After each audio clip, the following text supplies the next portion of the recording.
Hi everyone, it's just a few days to Christmas, so obviously the reviews are very thin on the ground, obviously, because people have spent all their money for this year and now are ready to spend for next. So I thought I'd do a quick review on my Nosferatu bust, which I picked up a few weeks ago and I'm really pleased with. And there he is.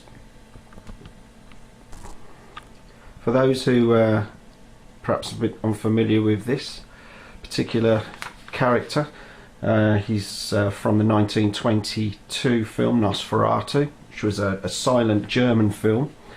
The filmmakers had no intention of paying any rights to use the characters from the Bram Stoker novel, so to get around this they just renamed the locations and the characters, and they got away with it for a little bit until Bram Stoker's widow obviously saw through it, and with the help of the British Incorporated Society of Authors, went to the High Court and succeeded in having the original negatives and quite a few of the prints destroyed.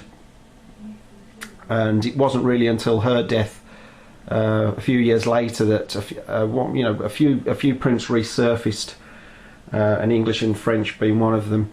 Now most of those were turned over to Universal, who had by that time bought the rights to the Bram Stoker novel anyway, and that's why we haven't really got a brilliant pristine prints of the film going around, obviously because the original negatives were destroyed, but we still have the film, and many people think it's probably one of the best versions of Bram Stoker's novel, and certainly the character is a lot more eerily than that of the latter Bela Lugosi and Christopher Lee incarnations. This particular bust is the colour version. Many of you may have seen G Gorilla's Mark's review on his bust, which is the silver screen version, which is just done in darks and blacks to represent the black and white character. This is the colour version, and I'm so happy to get this because you don't see many of them around. This is number 12 of 100 that were produced. I don't know whether there was any second chance ones made, but certainly it is one of their earlier busts, and fairly rare to get. Again, so I'm really chuffed to get it. The detail on this particular bust is just so good, and I'm hoping that the light really picks it up, especially the pigments in the skin, which it's so well painted, really is.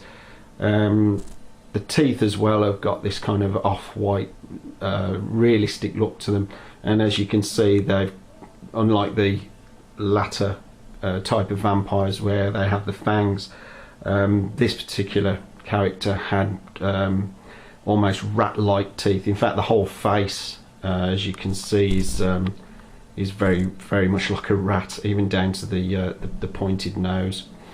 The darkened painting around the eyes just brings out the eyes even more.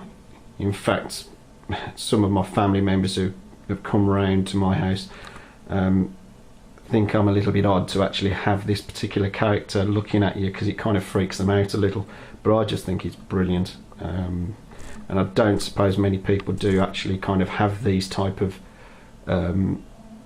busts in their collection. They'll typically have some of the latter day sci-fi, Star Trek, Star Wars, whatever, but this is, I think it's just a real must-have if you can get hold of one.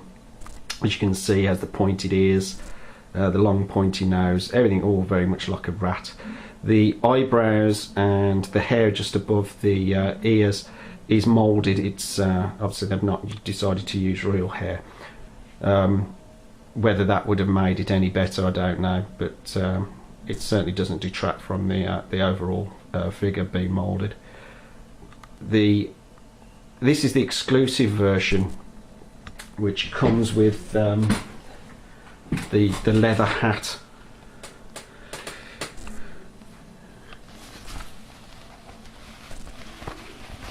So it's kind of a leathery effect, all bunched up inside, so you do tend to have to kind of, once you've got it on his head, you have to play around with it a little to get it on his head. But that's a nice little touch, because as I say, you could buy it with or without the hat. Thankfully this one did come with that. You've obviously got the base there, which has got a stone effect with the name on. The collar to his suit is this nice brown material, and then you've got the kind of black, almost neckerchief material just around the neck area. But what I really want to see, and I'm hoping that it does kind of really show out, is the detail on the kind of skin itself. If you can, I should just be able to see the textures in the skin and the small little veins, and I'll turn him around in a bit because there's even little moles, etc. In fact, I'll turn him around just to the side. So if you can just see, I hope it focuses in, you can just see the detail that's been put onto the exposed scalp. I'll come down a bit onto the side of the face, just so you can see all the little pop marks, dimples, and so on. Obviously the ear is slightly more darkened all the way down. It really is eerie because they've really got the texture of the skin really spot on. You can just see the fact that, you know, just looks out the corner of his eyes at you, which is probably what freaks out most of my family. I'll pan back and give him a good turn around so you can see all the way around of him.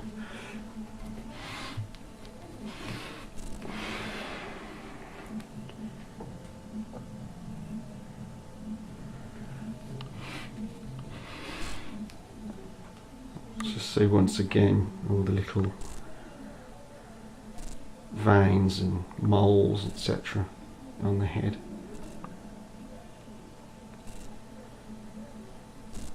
And I'll turn around to the side.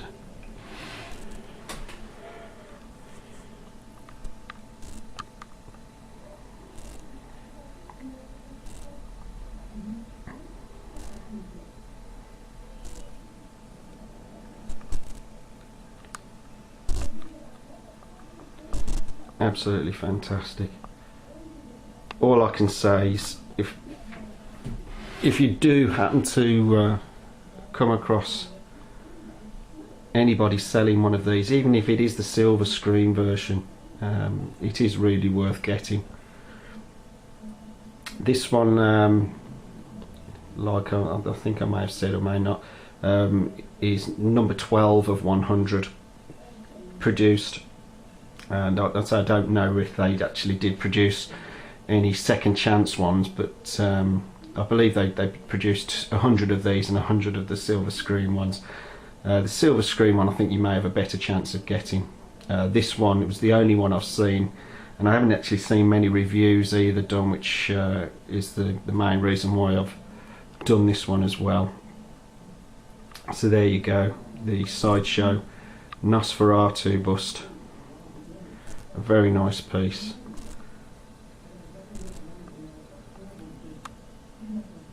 If you can get one, buy one. Anyway, hope you have a good Christmas, and I'll see you in the new year with hopefully some new reviews. Cheers. Bye bye.